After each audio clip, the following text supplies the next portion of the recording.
लगातार 35 वर्षों से भारतीय जनता पार्टी का काम करता था।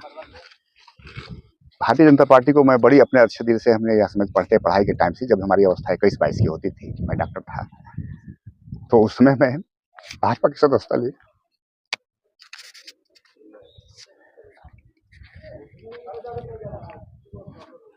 फिर बहुत विश्वास था कि भाजपा हमको टिकट देगा। 14 में हमारे टिकट का समय आया। हम 10 से 15 तक जिला परिषद रहे। 14 में टिकट कटा, हमारे टिकट काट के अनंत प्रताप देव को दे दिया, कांग्रेस वाले को।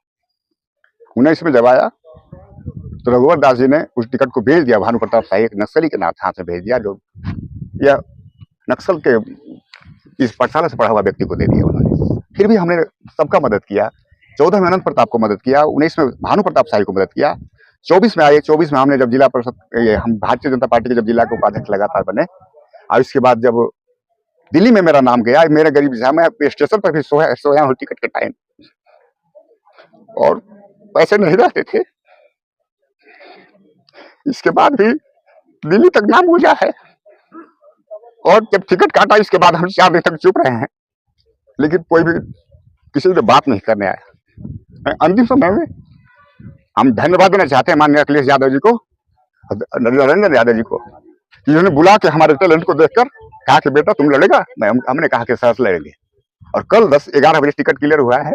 मैं आज आनंद फानल में आपके बाद टिकट दिया हूँ, किसी को मैं बोल नहीं पाया हूँ, और मेरी कोई रैली नहीं है, और मैं रैली निकाल नहीं पाया।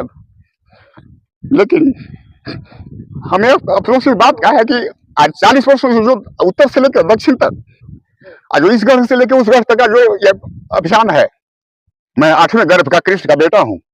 मैं कंस को और रावण को नाश करके रखूंगा। इस बात के लिए मैं आप लोग को धन्यवाद देना चाहता हूँ। और मेरा भुवनाथपुर विधानसभा क्षेत्र में अगर मेरा एक ही उद्देश्य है, मेरा 55 साल की अवस्था है, मैंने 35 वर्षों तक राजनीति किया है। मैं सबको धन्यवाद देता हूँ, उन लोगों का भी देना चाहता हूँ। आप सज्जन रहे, बढ़िया से रहे, आप सकुशल रहे। हम अनंत जी और ब्रह्मानंद जी को मैं विरोध नहीं करता हूँ, लेकिन भारतीय जनता पार्टी को मैंने त्याग दिया है। कल से समाजवादी का हमने चोला पहन लिया है, और माननीय अखिलेश जी हमारे देश के प्रधानमंत्री बनेंगे, और वह नरेंद्र मोदी और राहुल गांधी से भी ऊंचा नेता बनेगा।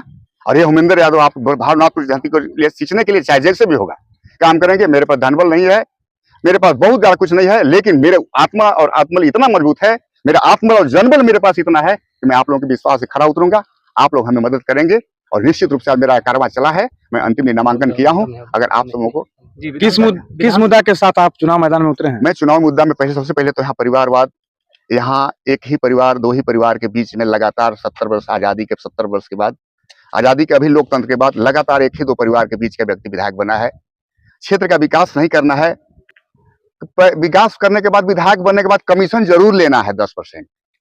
और कुछ एक गढ़ के हमारे ऐसे लोग हैं जिनको आज विधायक तो लड़ रहे हैं, उनको इतना संपत्ति है, सारा कुछ है, अपने बेटे को भी फिर से निकाल के ला रहे हैं। पीढ़ी दर पीढ़ी, पीढ़ी दर पीढ़ी, पीढ़ी दर पीढ़ी, बाबूजी, दादा, चाचा, मामा, सारे लोग करके इसका, इस परिवारवाद का, और भारतीय जनता पार्टी का जो परिवारवाद है, जहां सबके मुख्यमंत्री का कोई बेटी, कोई बेटा, कोई पत्नी, कोई भाई कुछ लड़ रहा है, कोई भाई का भाई लड़ रहा है, सब लड़ रहा है। इस विरोध के साथ मैं आया हूँ कि मैं गरीब का बेटा हूँ। मेरे बाबूजी आज तक मेरे कभी विधायक मंत्री नहीं बने हैं। मैं अपने घर का चिराग हूँ। मैं जिला परिषद बना था सभी भवनाथपुर वादियों के सहयोग से। हम धन्यवाद देना चाहते हैं अपने उपेंद्र चाचा जी को, अपने हमारे ऋषि भैया को। उपेंद्र चाचा जी ने हमको बीजेपी में ज्वाइन कराया था, मैं छोड़ दिया था बीच में कुछ दिन के लिए। ये लाए थे, और ये जानते हैं कि हम टिकट कितने दिन के बाद, टिकट की आशा थी। आज हमें बधाइयों का तांता लगा हुआ है कि जाने दो उमेंद्र, कोई बात नहीं हुआ। तो मैं आज ओबीसी, पीडीए, पिछड़ा, दलित, अकलियत और उन अखिलेश यादव के अरमान को मैं इनके ध्वस्त करना चाहता हूं। और ये जो आज आप समझते हैं कि मुट्ठी भर के जो लोग हैं, 10,000 भी जिनकी आबादी नहीं है, जिनका वोट नहीं है, यानी भानु प्रताप शाही जी और अनंत प्रताप देव जी के, और ये एक कहते हैं इनका टिकट मिलता है तो ये कहते हैं कि हमें दाल है चाहे भात है चुनाव के बाद। तो हम कहें कि दाल में घी और भात में घी इस बार नहीं, इस बार रोटी में घी लगा खाना है। उमेंद्र कुमार यादव के माध्यम से चलना आगे। धन्यवाद। आपको और पूछना है तो हम अभी भी राम आधार पुरुष है पूरे देश के, राम आदर्श है पूरे हमारे सनातन धर्म के।